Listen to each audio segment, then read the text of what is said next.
Thank you, Reverend. I've been asked to now introduce somebody that really needs no introduction, a true, wonderful legend, a man who is a professor of Buddhist studies at Columbia University, co-founder of the Tibet House U.S., a personal friend of His Holiness the Dalai Lama for 40 years, a mentor of mine and somebody that I call a dear friend, Professor Bob Thurman. Tenzin Thurman was the first American to be ordained a Buddhist monk in Tibetan tradition. He's played a leading role in raising America's awareness and understanding of Buddhism and Tibetan culture, a culture that places such high value on the practice of peace. So it is my distinct pleasure to introduce a true partner in peace, Professor Robert Thurman.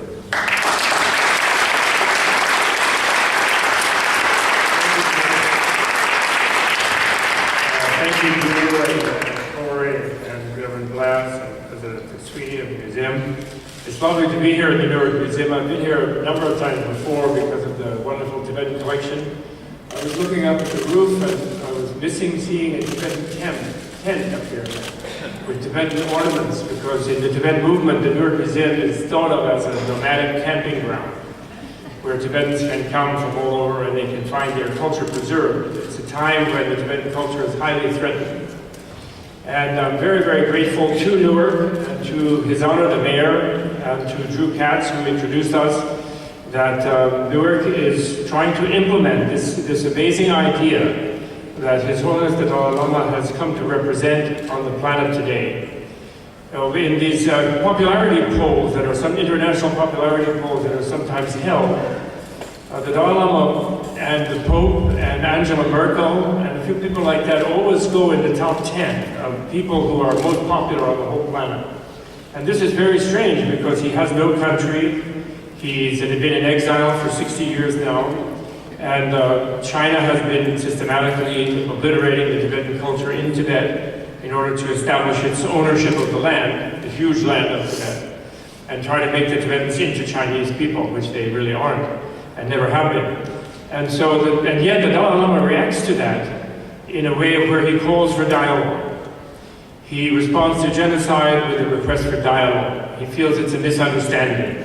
He does not call for violence. He does not. He had the chance in the 50s when the US was waging the Korean War, and there was a big thing going on about containing China, communist China. He had the chance to call for war, but he was against it. Some of even his fellow Tibetans tried to do a guerrilla war, and he tried to stop them, and eventually did succeed in stopping them, but not right away.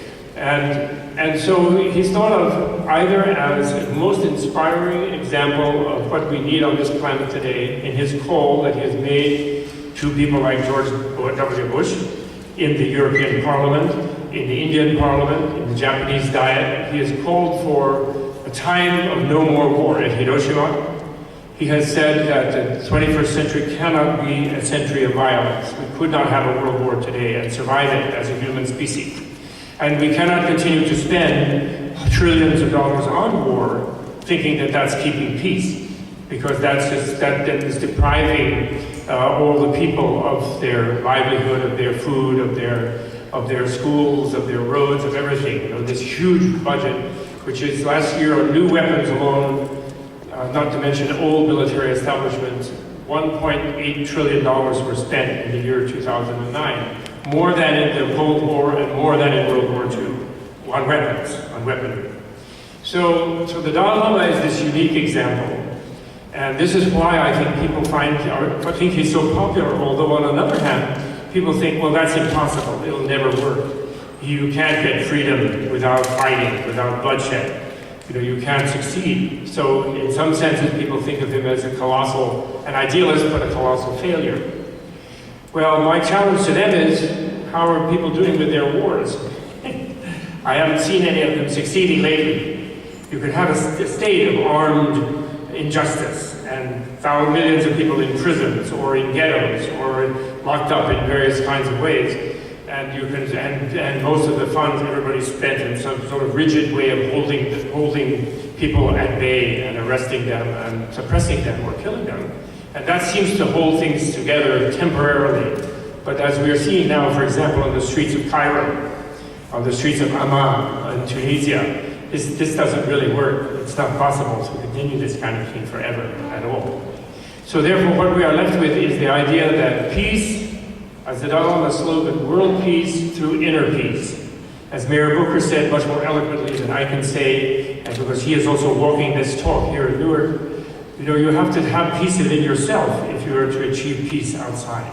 And therefore, the education aspect is so critical, because to educate oneself that I can, now I was held up by some of my people introducing me as some sort of paragon of peace, and I want to quickly disclaim my own ability to be that peaceful.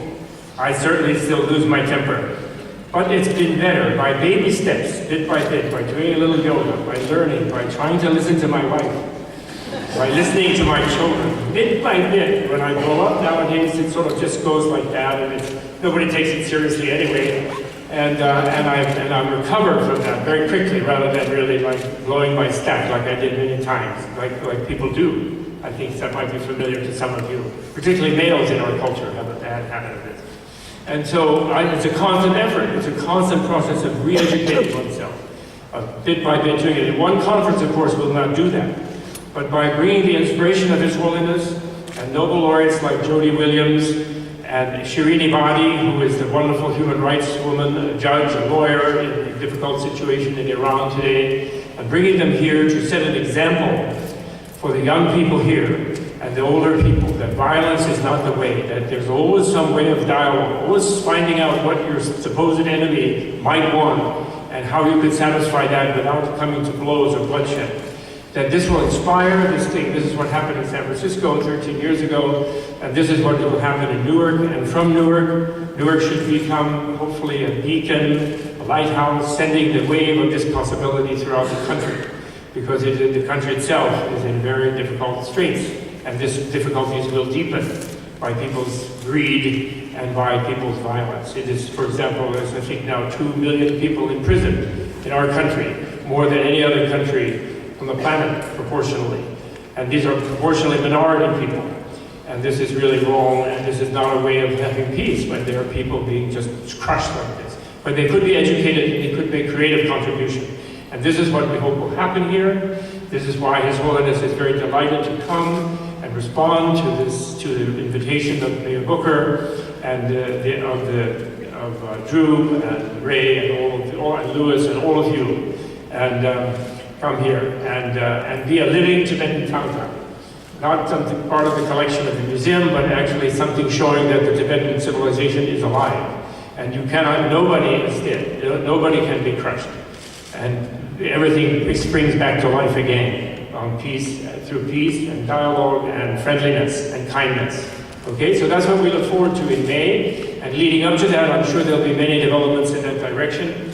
And we've on Tibet House, our little modest little nonprofit over there in Manhattan, the United City of Manhattan, hope to come here and learn from you in Newark how maybe we can even then have peace in Manhattan. That would be absolutely good. We try. But you should show us the way, as the mayor is showing us the way.